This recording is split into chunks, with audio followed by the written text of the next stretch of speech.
Again, it's Friday, and Friday is for the Sabbath. And I'd just like to fill you in as much as I can on what the week's been like. First of all, the Putin, the Temenin, sent us a couple of presents. Had a chance to listen to them being exploded. Some of them fell not too far from where I live, pieces.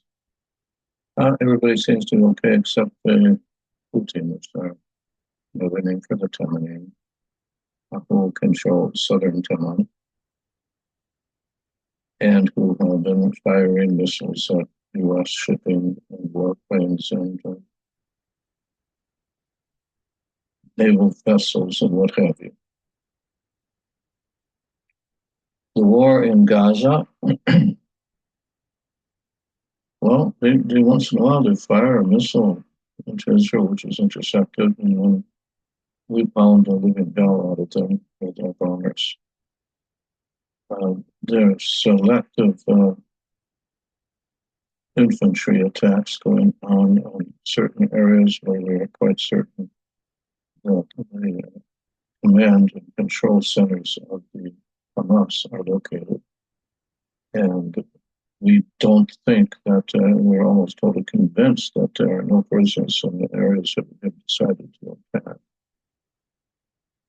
As you know, the prisoners, including an American, are being starved, tortured, and sexually molested daily. And of course, President Trump was going to rain hell down upon them. And they said, "Is it raining? Hello, anybody see any hell raining on us? Hello, about Trump said he was going to rain hell on us." What a complete disappointment it must be to the Hamas that they don't get a foretaste to where they're going when they do die. I do hope that President Trump, who I admire, respect, and voted for, will indeed raise hell down on them and not take too much longer. Because if he doesn't raise hell on them now, it won't matter because all the hostages will be dead. And the only thing we can get back for trading terrorists, killers, would be bodies in various stages of decay. If I sound a little disappointed, then that's because I'm a lot disappointed.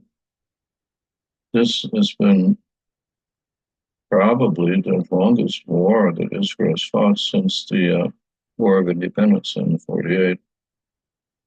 And it's left the country divided and disillusioned. Disillusioned because nothing that we seem to do will move them. Oh, yes, there's some demonstrations against the Hamas. But these demonstrations mean nothing. This means that they want to save their own asses and then go back and kill us again. Historically and biblically, these are Amalek. That's the people that attacked Israel, Jews, on their way out of Egypt, and have fought with us ever since.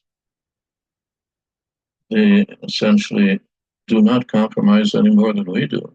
They're sort of like our own spirit in a negative sense. It seems like all through life, everyone, Jew, Gentile, doesn't matter, will confront their own negative in other people or in events. The question is, how do we destroy this other us, this Amalek? And it takes an awful lot. Not only can we have to destroy them physically, but we'll have to destroy them spiritually.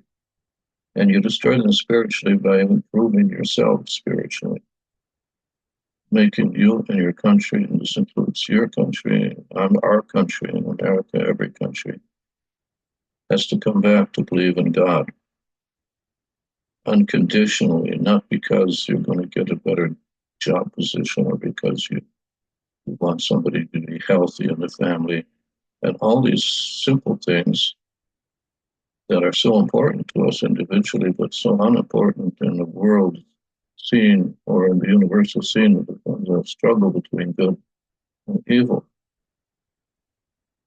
We have to support good unconditionally, even if it means that we have to kill the evil, which can manifest in the body of your enemy's children, your enemy's society. First thing, you have to not compromise and not discuss it. You can't discuss with evil. You can't sit down over a beer and say, hey, evil, let's come to some sort of a compromise. I'll be less good and you be more good. I'll turn my back a little bit more on God and look at you as being just a normal person, a normal friend of mine, just an evil friend. And I'm sure that you're going to become good one day because of your social association with me, with us. That's total complete bullshit. There, the only thing you can do with evil is kill it. Evil that is not killed regenerates and regenerates and regenerates and comes back at you in many different forms, spiritual, physical, financial. Destroy evil where you find it without compromise. Destroy the Hamas where you find them without compromise. And the next in line, who will be the next in line for heartache? Well, I'll tell you, anybody comes against us is the next in line for heartache. Because the only solution is remove them from reality with whatever means necessary. So, on that pleasant note, I want to wish you all Shabbat Shalom and be well and prosper. I think that's like this, be well and prosper. Sort of like a blessing. So long, be well, and we'll see you some other time.